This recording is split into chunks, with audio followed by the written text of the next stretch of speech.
Enver, thank you very much for joining us. You're the CEO of Cape Town Tourism. Now, Cabinet has just approved recommendations by the Ministerial Task Team to relax some of the visa regulations, which had a lot of people up in arms earlier this year. What does this mean for the tourism industry?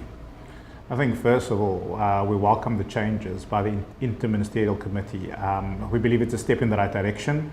However, there's still a lot of work to be done. So as Cape Town Tourism, on behalf of our members, we are cautiously optimistic about this. I think for us, what we are a lot more concerned about is the speed of implementation of these changes. Because as we're heading up for the festive season, and specifically when it comes to international tourism, which is starting probably around January, February, these laws and the changes need to be implemented fairly quickly. And from what we've seen is that there's still a huge task ahead to make sure that we can capitalize on the upcoming season. Now, what provisions in particular really sort of sabotaged South Africa's tourism industry, and what changes have been made now or been proposed? Yeah, I think if you look at it firstly is that the intention from Home Affairs was around child trafficking and avoiding that. And as a tourism industry, we've always been pro that. Child trafficking is something that we take quite seriously. And even as Cape Town Tourism, we are subscribers to what they call the Code against Child Trafficking. So we've always been quite pro it.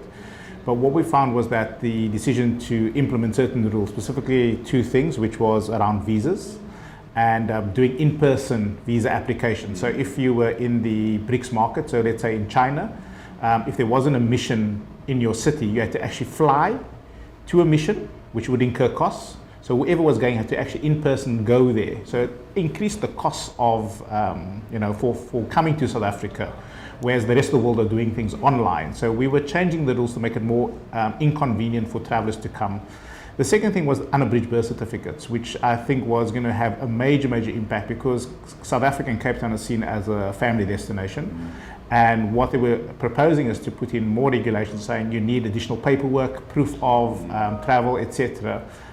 For families. And we found that is ridiculous because it's fine when you look at it from a small family perspective, but when you're looking at schools, and kids coming out with schools, etc. That's a huge number of potential tourists.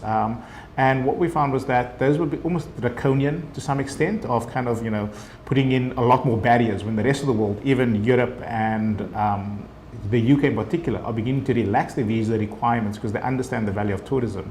So those were two of the fundamentals. The other ones was also around people, when they come to South Africa, they couldn't change their status in South Africa. So if you came for leisure and you wanted to do business and you want to stay on for business, you have to fly back to it. And if you look at the film industry, that becomes quite a mission because let's say you're shooting a movie here and it's supposedly for 3 months and it happens to go to the 4th month because of whatever reason. You have to fly back to your country, apply for it, and then come back here, which again increases costs, which makes us again unattractive destination. So those are kind of three of the key things that was having us up in arms because it would actually render the destination and what we're offering as saying, well, we don't want your business, don't come here, and if you want to come here, we're going to make it damn difficult for you to actually get access to South Africa. And now you were saying earlier though that the damage has been done. Could you give that to us in some figures? I mean, I believe there's been a 6% decrease in arrivals already. Yeah. So if we look at even the tourism industry, we have provided a lot of our statistics through to National Department of Tourism and Home Affairs to kind of show them. But if you take Statistics South Africa, their own numbers, when the law was implemented from the 1st of June 2015, what you saw immediately was a 10% drop from May. Okay, the only country that went up was France. The rest of them, even the BRICS market, like China, was down by 28%.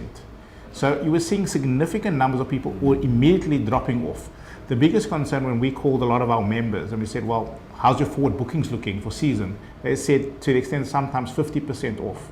If you're looking at convention and conferencing, we're beginning to see half of the delegates come because of it's making it a lot more difficult for them to bring not only the event here, but for the delegates to come because now I need a visa. Oh, I can't bring my family. So that complicates things. So all the economic impact that would have had for a trade delegation coming here was now negated. So for us, the biggest concern is that there was confusion in the market. Even as a tourism industry, the rules kept changing. So they would say, well, you would need this certificate, then you wouldn't. And that created even more confusion for operators globally. And they said, you know what, you're making it difficult, I don't understand. I will sell a destination that's a lot easier to sell. And that's what they've done for the last 6 to 12 months. So we've got to claw back a lot to make up for, 18 months ago.